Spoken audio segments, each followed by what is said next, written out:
They skipped my birthday dinner, said they got caught up but used my card for a $1,350 brunch the next morning. Photos posted. Thanks my name for always treating us right. I said nothing. Froze the tab, reported the fraud and pulled the loyalty points. An hour later the restaurant called them. Later Dad called me. My birthday was on a Sunday this year. I kept the plan simple, just a small dinner at a local place and some cake afterward. I even made the reservation myself. Sent out the time and address to my parents, my older sister Mia, her husband Ryan, and a couple cousins. They all said they were coming. No one showed. They didn't even text. Not until almost 10 that night when Mia sent a group message saying they were running late and had gotten caught up with something. That was it. No call. No explanation. I waited at that restaurant for over an hour and ended up eating alone. The waitress kept refilling my water with that same polite smile, like she felt sorry for me. I left a good tip anyway. I went home. No one called me. No one showed up with cake. No messages came in at midnight. The next morning I woke up to a notification from my credit card company about a charge I didn't recognize, $1.03.50 at a fancy brunch spot in town. I knew immediately what it was. It wasn't even a guess. It was instinct. I opened Instagram. There they were. Mia, Ryan, my parents, my two cousins. Sitting at a long outdoor table with champagne glasses, raised omelets, and seafood towers spread across the table like some hotel buffet in Vegas. The caption under Mia's post said, "Thank you, Jack, for always treating us so." A clinking glasses, sparkling heart, best brother ever. I didn't comment. I didn't text them. I just blocked her account. I reported the charge as fraud, and while I was on the phone with the bank I also canceled the bonus points. It felt stupidly satisfying to know they wouldn't even get their airline miles out of it. About an hour later I got a call from a number I didn't recognize. I let it go to voicemail. The message was from a manager at the restaurant where they'd eaten, saying the card had been flagged and I needed to call them back. A minute later my dad called. That one I answered. I figured I might as well. He didn't say hello. Just started in on how embarrassing it was to have the cops show up at a restaurant over a family misunderstanding. How I blew things out of proportion. How I owed them an apology for making them look bad. I didn't argue. I just asked calmly for my card back and told him they needed to return the $1,350 they spent. I also mentioned I'd filed a police report. He laughed. Said you wouldn't dare. By 4 p.m. a patrol car pulled up outside my parents' place. I wasn't there, but my neighbors sent me a video. My mom handed my card to the officer and wrote me a check. I cashed it the same day. That night I got added to a new group chat called Family Talk. The message was from Mia. It said, "Hope you're happy, Jack." What came next wasn't quiet. The next morning after the refund and the blocked accounts I drove over to my parents' place. I wasn't planning some confrontation. I just needed to pick up a box of old tools I'd left in the garage months ago. I didn't even think they'd be home. They were.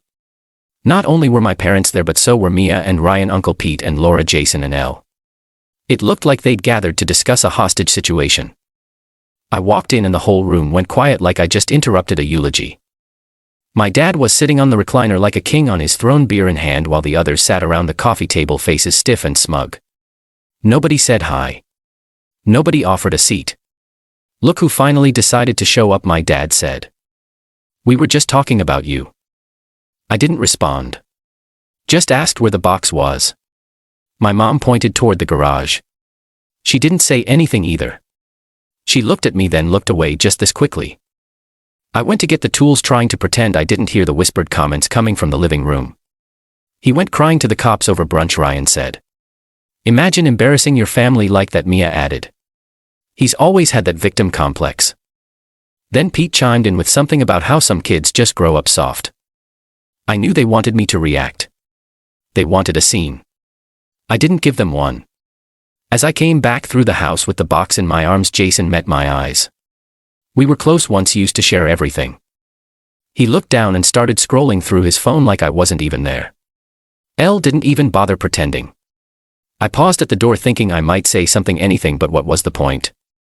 They'd already made it clear I was no longer part of the inner circle. Maybe I never was. I left without a word. Back home I blocked a few more numbers. The new group chat Mia had made family talk was just a collection of passive-aggressive jabs and inside jokes clearly meant to exclude me. I didn't respond once. 8 days passed. It was a Thursday afternoon when my phone buzzed with a call from my dad. I almost didn't answer, but curiosity got the better of me, so I let it go to voicemail. He sounded strained. Tense. Said his car had broken down the alternator or something more serious, and the repair bill came to over $1,200. He needed $900, just a short loan just until things got sorted. He said he knew he could count on me. That was how he phrased it. I know I can count on you, Jack. That one sentence hit me harder than all the insults. I waited about 15 minutes before calling him back. He picked up fast, like he'd been sitting there staring at the phone. I said no. Just that. Nothing else. There was a long pause. Then he hung up. No shouting. No bargaining. No guilt tripping. It was almost disappointing how quiet it was. But that silence said everything. And that was the moment I realized I wasn't just outside the family anymore. I was finally free from it. 3 days after my dad's call, I got a voicemail from my mom. She never used to call me much, just forwarded memes or sent a text on holidays. But this time she called twice in one day. The message wasn't angry. She sounded measured, maybe even rehearsed. She said they'd been dealing with a lot lately and she hoped I wasn't taking things too personally. She said maybe I didn't need to cover the full $900, maybe $400 or $500 would help. She ended it with, "We're still family, Jack." I sat on that message for a few hours, then called her back. She picked up immediately. Said she was glad I called. I told her calmly that I wasn't lending anyone money. I said it without attitude, without any smugness. Just a straight fact. She didn't argue. She paused, said she understood, then hung up. I expected that to be the end of it, but the next day the group chat lit up again. This time Ryan kicked it off. Family really means nothing to some people. Then Mia. Jack's busy being a victim. Must be exhausting. Jason followed with. Some people act like they're above it all until it's time to do something real. Even Elle joined in, which surprised me. She was never as loud as the rest of them. Guess Jack forgot where he came from. Still, I didn't respond. I left the chat open and muted like a fire I refused to put out but wanted to watch burn. The messages weren't really about me anymore. They were about them panicking, losing control of the one person who never fought back. On Saturday I heard a knock at my door. I looked through the peephole and saw my dad standing there. No warning, just showed up. I stood there watching him for a bit. He knocked again. Didn't shout. Didn't bang. Just stood there like he was waiting for a taxi that wouldn't come. Then he reached into his back pocket and slid something under the door. It was a piece of paper. After he left I unfolded it. It was a repair estimate from a mechanic shop. $12.15 total. A red pen circled the line that said parts and labor $8.97. No note. Just the receipt. I left it on the kitchen counter and went about my day. The next day my mom came by. She didn't knock. She called from the parking lot and asked if I could come down. She said she just wanted to talk. I waited a few minutes before walking out. She was standing next to her car, looking small in the middle of the lot. She asked how I was doing. I said fine. Then she asked why I was acting so cold and cutting off the people who love me. She said I was making things worse by holding on to something that didn't need to go this far. I asked her what exactly I was holding on to. Was it the stolen birthday? The fraudulent charge? The group chat jokes? Or maybe the part where she stood there and let them all gang up on me without saying a word? She looked down. Said it wasn't like that. I told her I wasn't angry. I just finally stopped pretending everything was okay. She asked if I'd at least think about coming to dinner next week. She promised it would be calm. No drama. Just food and talking. I said I'd think about it. She drove off a few minutes later. I already knew the answer. I wasn't going. This wasn't silence anymore. This was distance. And I was finally starting to breathe. 3 days after that last talk in the parking lot, another invitation came. Not a call this time. Not a text. It was a card slipped directly into my mailbox. No envelope. No stamp. Just folded paper with my name written across the front in my mom's careful cursive. Inside in blue ink she wrote, "Dinner Sunday at 6 p.m. We all miss you. Let's start fresh. Please come. Love, Mom." She added a little heart under her name like she used to when I was a kid and she packed notes and my school lunches. I stared at it for a while trying to decide what I wanted it to mean. For a moment I thought maybe they had figured it out. Maybe there was a shred of remorse. Maybe they finally realized how ugly all of it had been. So I didn't respond. I didn't send a message or a call. I just waited. Sunday came and all day I debated whether I should go. At 5:45 I got in the car without really deciding to. I didn't even know if I was going to knock. But something in me needed to see what this was, whether it was a peace offering or something else. I pulled up to the house at 5:58. The driveway was full. Mia's SUV, Ryan's truck, Jason's new car, even Uncle Pete's Buick parked at an angle like he couldn't be bothered to fit between the lines. The porch lights were on and I could hear music playing inside. I walked up the steps and rang the doorbell. Nothing. I waited, then rang again. Still nothing. I tried the doorknob. Locked. I knocked. No answer. After another minute or two I pulled out my phone and texted my mom, "I'm here." I watched the screen. The message said delivered. No reply.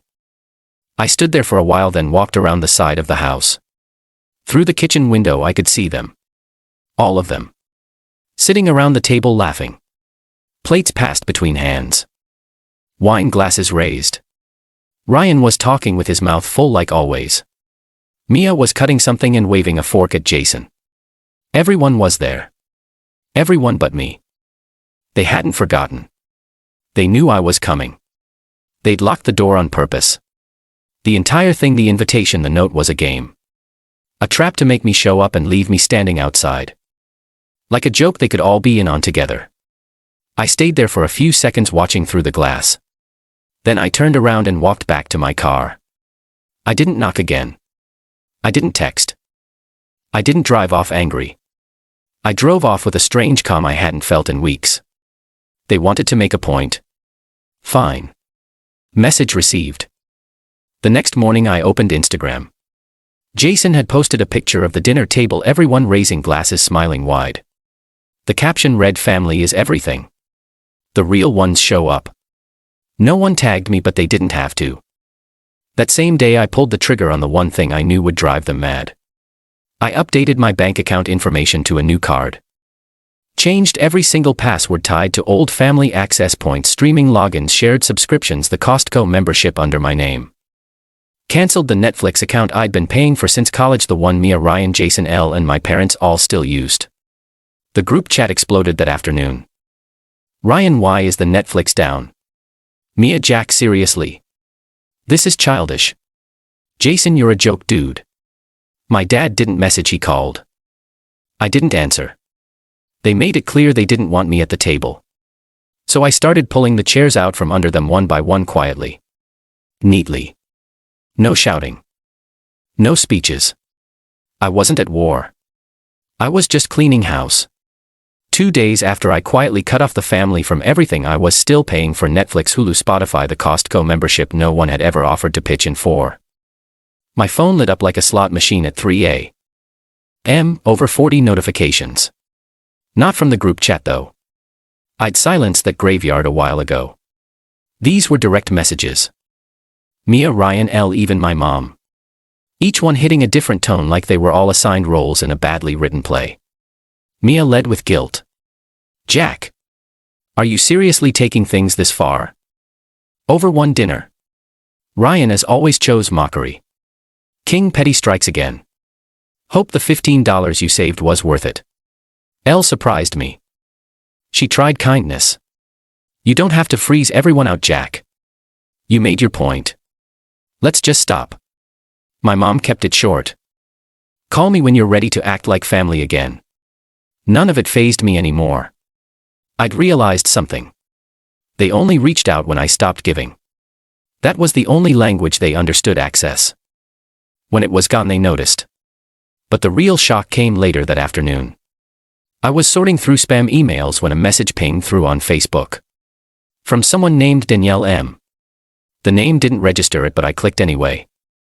Her profile was quiet, almost bare. Just a few photos. A woman in her mid-30s with a kind face. And a little boy in nearly every picture, maybe 5 or 6. Big brown eyes. Curly hair. A bright red backpack in one photo with his name written on the flap, Noah. Then I saw it. One of the older photos was a wedding picture. Jason's wedding. Danielle was his ex-wife. Her message said, "Hi Jack. I know this is weird and I hope I'm not crossing a line. But I saw the comments on your cousin's post and I just want to say you're not crazy. You're not wrong. They protect each other no matter who gets hurt." That alone made my chest tighten. But it didn't stop there. I responded, "What do you mean?" What followed over the next hour was a steady drip of screenshots, emails, and legal letters. Danielle told me Jason hadn't seen Noah in almost a year. No birthday calls. No visits. No child support paid since October. She'd gone through the courts, tried everything. She sent me a PDF of the official notice where he was warned his wages would be garnished. Then she told me something that flipped the whole table. "I called your mom last year when Jason vanished. She answered. Told me to stop making things worse. Said Jason was going through a lot and bringing money into it was disrespectful." Then she hung up. My mom. The same mom who begged me to come to dinner, who said we should start fresh, who locked the door when I showed up. I thanked Danielle. Told her I was sorry even though none of it was technically my fault. Then I did what none of them ever expected me to do. I filed an anonymous complaint with the Department of Child Support Enforcement, attached Danielle's court documents and Jason's employer info, which I still had because he once used my email to apply for a car loan. By Monday morning it had begun. Jason's accounts got flagged. His bank froze 2 transfers. The dealership called him about a delayed payment. He got a letter from the state, and because it was legally tied to Danielle's active case, it wasn't something he could ignore or yell his way out of. That night Uncle Pete called me. "Time in years. Whatever you did, undo it. Right now." I asked what he meant. Jason's life is being torn apart. Frozen cards. Threats from the state. "You started this." I said. "No, Jason started it." I just ended the silence. He tried to shift gears. "You think you're above us now?" I said. "I don't think about you at all." Then I hung up. No screaming. No revenge speech. Just quiet, deliberate consequence. And when I logged into the group chat later out of pure curiosity, I saw something new. Not insults. Just silence. After the state got involved with Jason, everything went quiet. Too quiet. No one texted. No one called. Not even Mia. And that alone was enough to raise suspicion. Silence had never been their thing. They were loud, reactive, dramatic. If they weren't yelling, they were whispering loudly enough to be heard. So I waited. The quiet lasted just under 2 weeks. Then strange things started happening. Was an email from a freelance designer. She thanked me for choosing her to develop my business site and said she was happy with the 50% deposit and looking forward to delivering the draft of miavanceo.com. The logo mock-up was attached. I stared at the invoice for a full minute. The card number she charged was one I hadn't used in over a year. A card I had once temporarily linked to my old Apple ID on the family laptop back when I lived at home and we all shared one device in the kitchen. I had removed the card, wiped my logins, but I'd clearly left something behind, something Mia found. She'd used my name and email to commission the site. Signed it. Jack B. I didn't lose it. I reported the charge, called the designer, explained calmly that the work was requested under false information. I apologized, told her it wasn't her fault and she wouldn't be paid for anything unless she could bill Mia directly. She understood. That was the easy part. Then came the job reference. An old boss I hadn't spoken to in 5 years reached out through LinkedIn, said he got a call from someone asking about Mia Men. Said he worked in compliance and needed to confirm details about my employment history. The boss said it seemed off and wanted to let me know. I knew who it was. Ryan. He never liked how I left the family business cleanly, how I managed to carve something out without needing any of them. So now he was planting whispers, trying to make something stick in places I'd worked hard to build up. Again, I didn't react. I didn't text him. I didn't bring it up in the group chat that was still there, still muted, still buzzing every few days with carefully staged photos of fake smiles and filtered Sunday brunches. But I did something else. I started documenting every false charge, every anonymous call.